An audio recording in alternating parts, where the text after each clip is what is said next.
In today's video, I'm going to be sharing how to do this gorgeous diamond granny square stitch.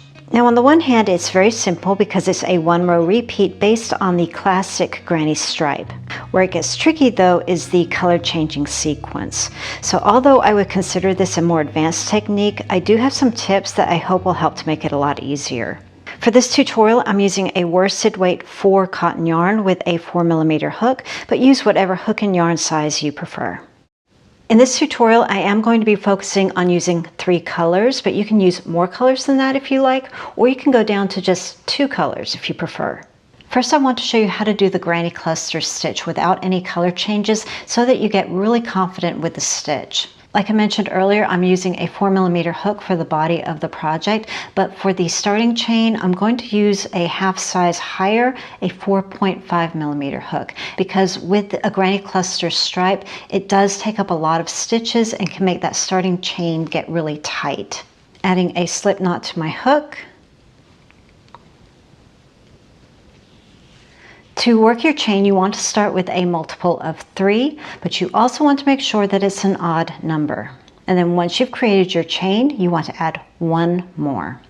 For this little demonstration here, I'm going to start with a chain of 21 and then add 1 more, giving me a total of 22. For this one row repeat, the main thing that you need to remember is you're always going to start with a granny cluster. Again, that's 3 double crochets into the same stitch, and you're going to complete the row with 1 double crochet, and that's for every single row. Let me make sure that I switch back to my 4mm before we get started. Working into the 4th chain from the hook, 1, 2, 3, 4, add 2 double crochets.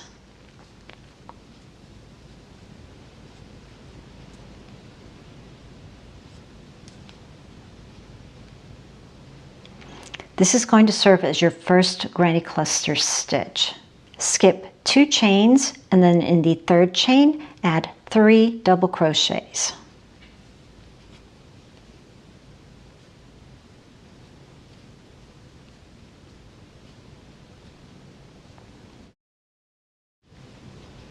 Skip 2 chains and work another granny cluster into that 3rd stitch.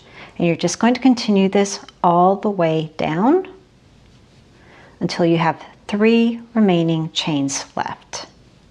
I've reached the end and I have 3 remaining chains.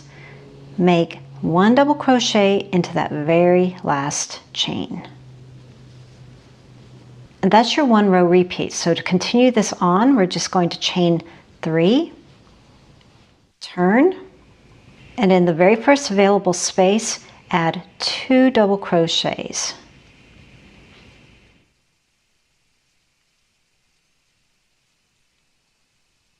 And now we're just going to continue on with granny clusters in each space across.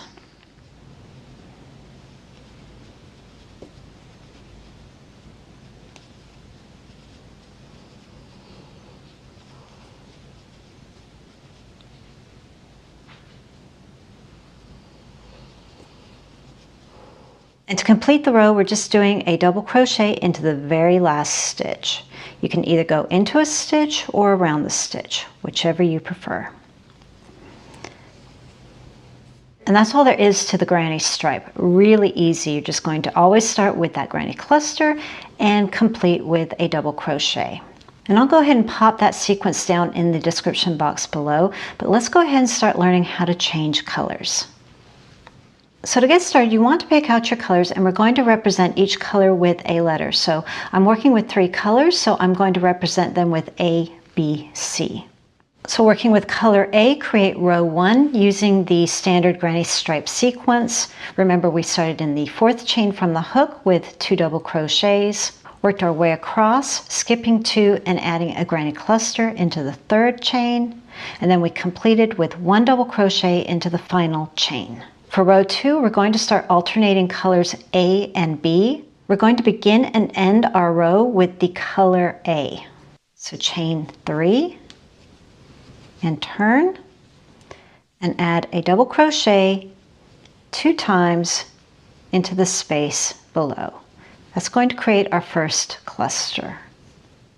We're going to be alternating between A and B for this entire row, so we need to do color changes. If you're very familiar with doing color changes, then use your favorite method for this. But if you're new to it, the classic way is to complete the final stitch with the new color. So here is my last double crochet. Before I complete the stitch, I have 2 loops on my hook. I just simply come in with the new color and pull it through the 2 loops. Now we are on the back side of our work, so we do want to keep all of our tails on the back side. And because we're going to be alternating between these 2 colors, we're going to be carrying the yarn all the way across. So now we're just doing our granny cluster into the next space.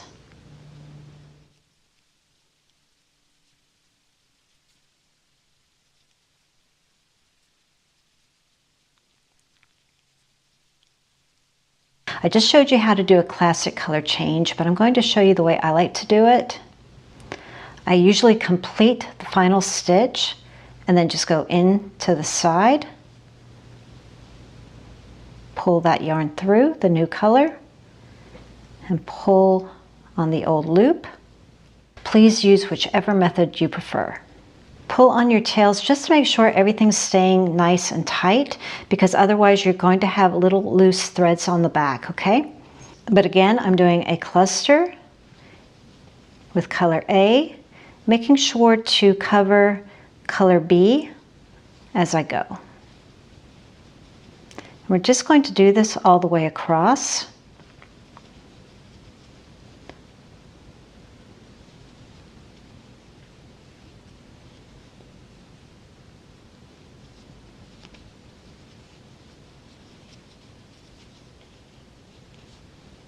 And we do have our final stitch that's a double crochet. And again, yes, we're changing colors because we are beginning and ending this row with color A.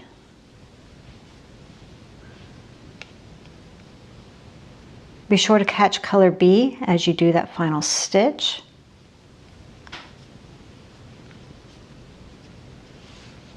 And that's row 2 completed. For row 3, we're doing color B all the way across. So yep, we're changing colors again.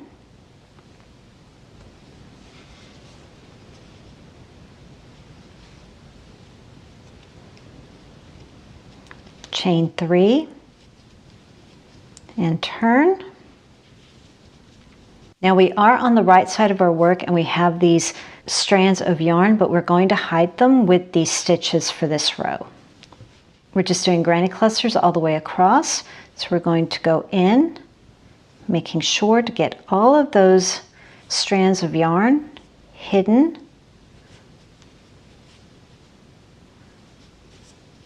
Under our 2 double crochets. Remember, we're doing a cluster at the beginning and 1 double crochet at the end, always. And then we're just going to skip across, catching that strand as we go.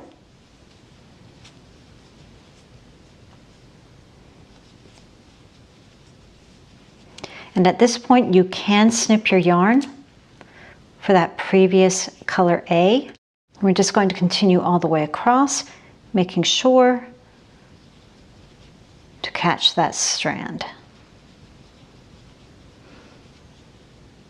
And when you come to the end, 1 last double crochet in the top of that last stitch or through. You can go around if you like. And that's row 3 completed. For row 4, we're going to be alternating colors again. We're bringing in our 3rd color and we're going to be completing this diamond. So we're going to be working with B and C. And we'll begin and end the row with color C.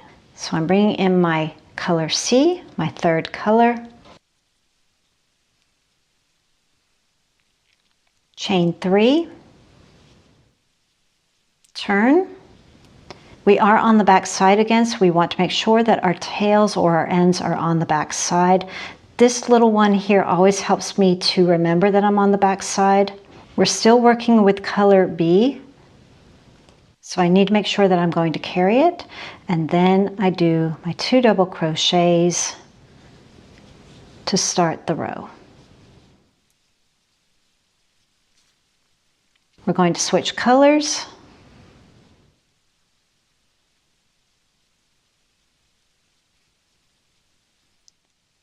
Remember, we're alternating between the two colors.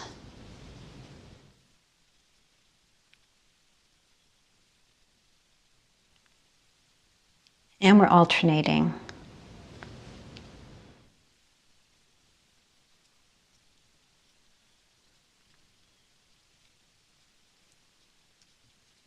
Always remembering to carry the color as we go. And our final color change.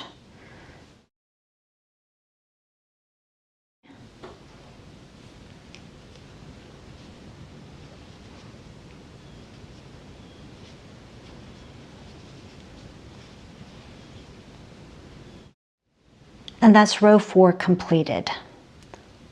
So now, as you can see, we're starting to get ready to do our next diamond. So now we're going to do the body of the diamond. So that means we're just doing the color C all the way across. Super easy. And at this point, you can go ahead and snip your yarn for color B because you're completed.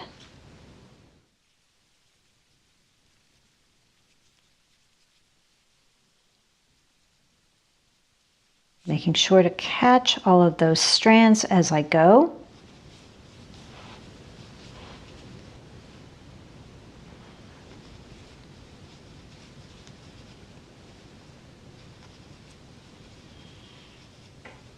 And then finally, 1 double crochet into that final stitch. To continue this pattern on, you're just going to repeat row 2 through 5 until you complete the project. To work 2 colors only, you're going to work the same sequence as the 3 colors, complete 5 rows, and then continue on by repeating rows 2 through 5. The only difference is you'll replace color C with color A. And I'll be sure to add that in the description box below the video for easy reference. Now, you can carry the 2 colors of yarn throughout the entire pattern to reduce yarn tails, but I did find it difficult to hide those on the solid color rows, so I decided to snip my yarn in the same way that I did for the 3 color sequence, which was right before that solid color row. But play with that and see what you think. Well, I hope you enjoyed the video, and if you did, a like is always appreciated. This is a bit challenging with the color changes, but I do hope you give it a try. It is well worth the effort. It is such a beautiful stitch and creates a gorgeous fabric. Thanks for watching, and I'll see you in the next one.